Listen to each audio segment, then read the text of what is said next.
Syukurku penuh pasrahku panjatkan, doa penuh ku haturkan hanya kepadamu Tuhan ya ilahi Rabbi.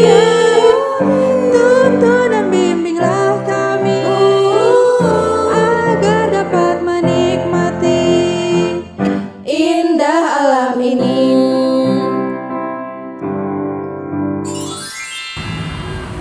Assalamualaikum teman-teman. Mau tahu teman-teman, kira-kira Bu Nuria ada di mana ya? Coba lihat sekelilingnya.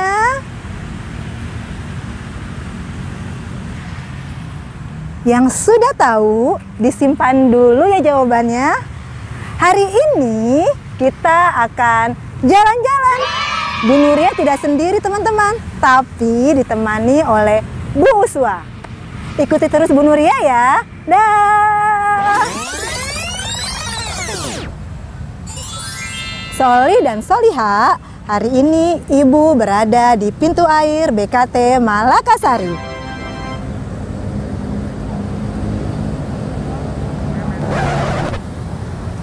Siapa yang sudah pernah berkunjung ke sini? BKT merupakan kependekan dari Banjir Kanal Timur. Pembangunan Banjir Kanal Timur ini merupakan usaha pemerintah untuk menanggulangi banjir di daerah timur dan sebagian utara DKI Jakarta. Saluran BKT ini memotong Kali Cipinang, Kali Buaran, Kali Sunter, Kali Jati Kramat, dan Kali Cakung. Soli dan Soliha, coba lihat penampakan air ini.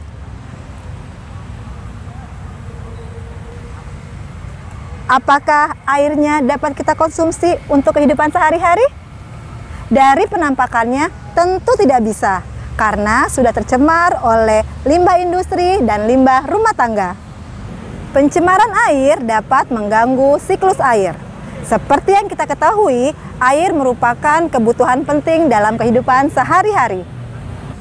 Hanya kurang dari 1% air tawar yang ada di bumi yang dapat kita gunakan.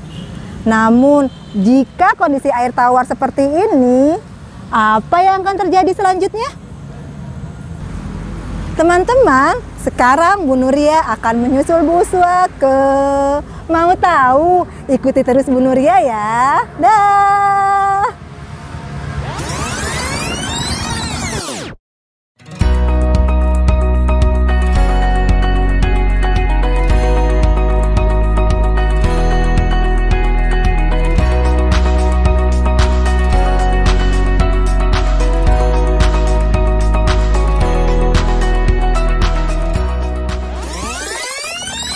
Oke, Soli dan Soliha, sekarang ada yang bisa menebak Ibu Guru berada di mana? Kebun Raya Bogor? Bukan. Ragunan? Juga bukan. Cibodas? Apalagi? Oh no. Baiklah, Ibu Guru akan beritahu. Sekarang Ibu berada di Hutan Kota Pondok Kelapa, Jakarta Timur.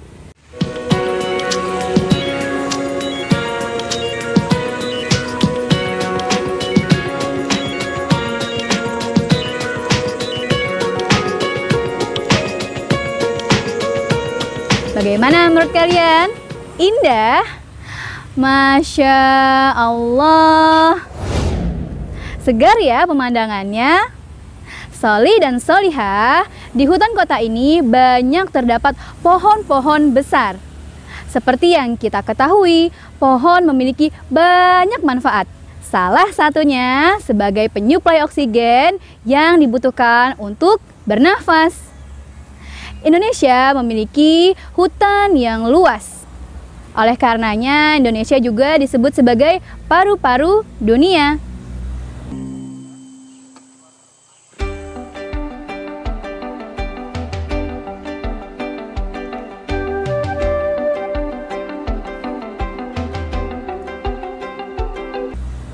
Namun, kondisinya saat ini sangat memprihatinkan.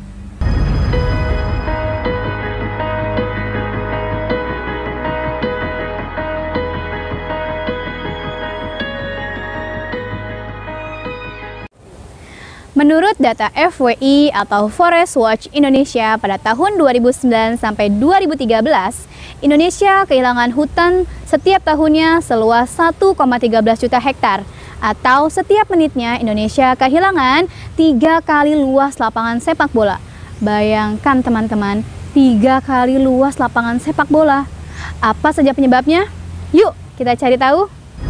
Fungsi hutan menjadi perkebunan kelapa sawit, pertambangan, dan penebangan hutan secara liar menjadi penyebabnya. Jika kondisi ini dibiarkan terus-menerus, maka akan menimbulkan masalah yang besar untuk kita semua, yaitu perubahan iklim. Pemanasan global dapat memicu mencairnya es di kutub sehingga naiknya permukaan air laut dan dapat menenggelamkan dataran-dataran rendah. Bahkan salah satu dataran rendah yang kita tinggali saat ini yaitu DKI Jakarta.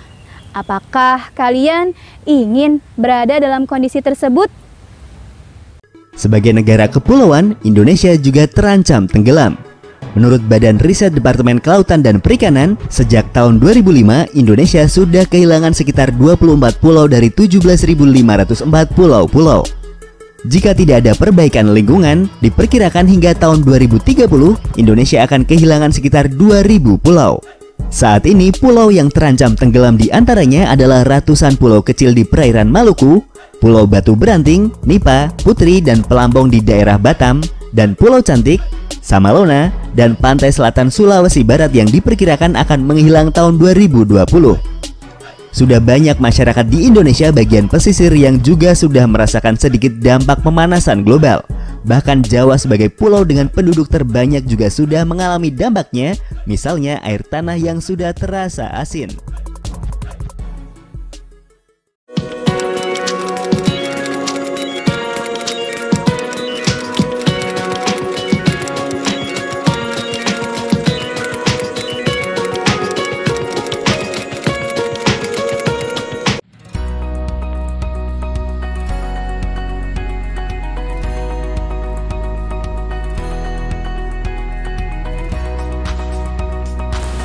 Soli dan Soliha, tempat yang terakhir kita kunjungi adalah Waduk Perumahan Elok. Waduk merupakan bendungan yang dibuat manusia untuk menampung air dengan jumlah yang besar. Salah satu tujuannya adalah untuk mencegah banjir. Tidak dapat dipungkiri bahwa lingkungan berperan penting bagi kehidupan manusia. Manusia sering berinteraksi dengan lingkungannya.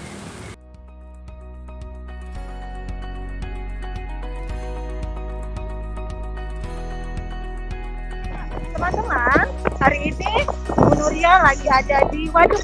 Bu Nuria tidak sendiri, Puswa oleh Bapak Jaga Lingkungan, Kak. Kalian nanti akan kenalan sama Bapak. Oke? Oke, sebentar. Sudah lihat ini namanya Pak Toto. Oke, Bu Nuria akan mewawancarai Pak Toto tentang daerah Waduk yang ada di Elok ini, oke? Assalamualaikum Pak. Oke Kak, saya Bu Nuria. Kami dari SD Sentari Arido akan menanyakan. Halo Pak. Tentang lingkungan. Ya. Oke. Yang pertama, menurut Bapak Toto, masalah sampah itu serius atau tidak sih Pak? Ya, kalau sampah itu pasti serius. Di mana-mana tuh sampah rumah tangga, sampah lingkungan, sampah hutan. Apa itu sangat bahaya ya Pak ya? Limbah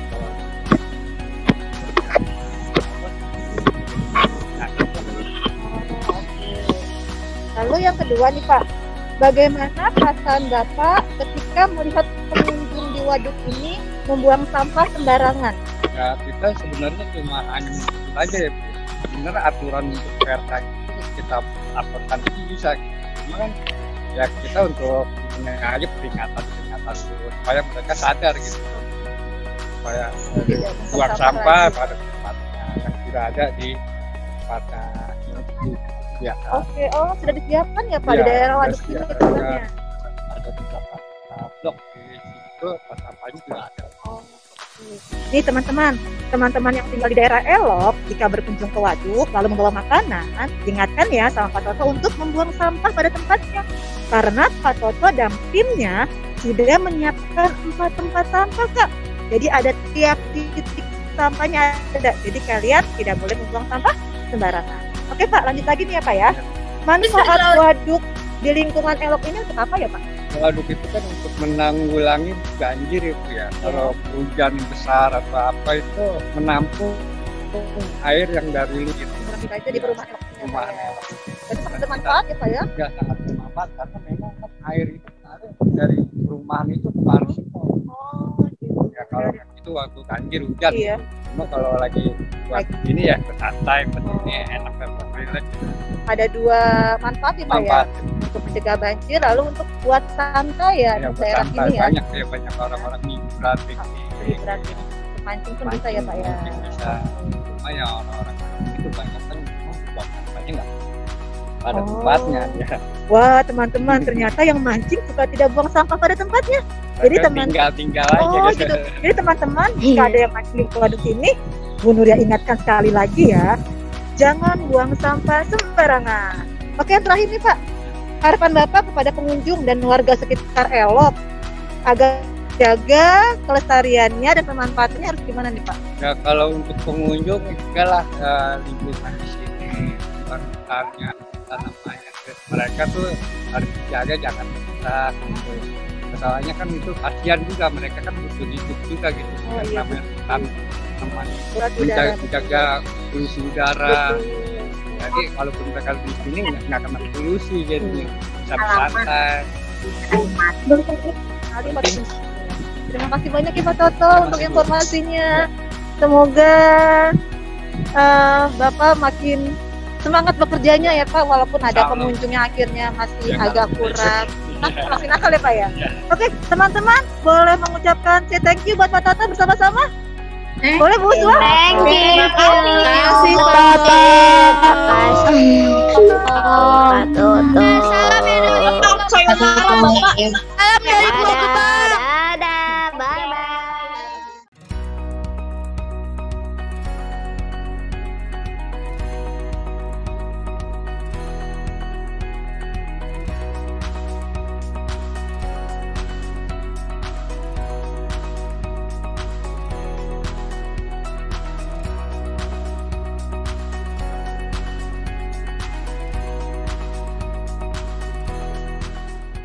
Solih dan solihah, dapat kita simpulkan bahwa sikap dan perbuatan manusia sangat berpengaruh terhadap kelestarian lingkungan. Banyak sikap kita yang dapat merusak lingkungan, seperti menebang pohon secara liar, membuang sampah sembarangan, dan masih banyak yang lainnya yang dapat membuat lingkungan tercemar. Untuk itu, perlu penanganan bagi lingkungan agar tetap lestari dan indah. Ya, salah satunya dengan menanam pohon. Nah, kalau kalian sudah punya pohon di rumah, dirawat dengan baik ya, solih dan solihah. Oke, alhamdulillah, tibalah kita di penghujung pembelajaran. Nah, solih dan solihah, semoga pembelajaran hari ini memberikan kebermanfaatan, terutama dalam mencintai lingkungan. Sebagaimana dalam Al-Quran surat Al-Qasas ayat 77, yaitu berbuat baiklah kamu kepada orang lain sebagaimana Allah berbuat baik kepadamu. Dan janganlah berbuat kerusakan, sesungguhnya Allah tidak menyukai orang-orang yang berbuat kerusakan. Demikian penjelasan dari Bu Guru Uswah dan Bu Guru Nuriyah. Terima kasih solih dan solihah sudah menyimak pembelajaran kali ini dengan baik. Wassalamualaikum warahmatullahi wabarakatuh.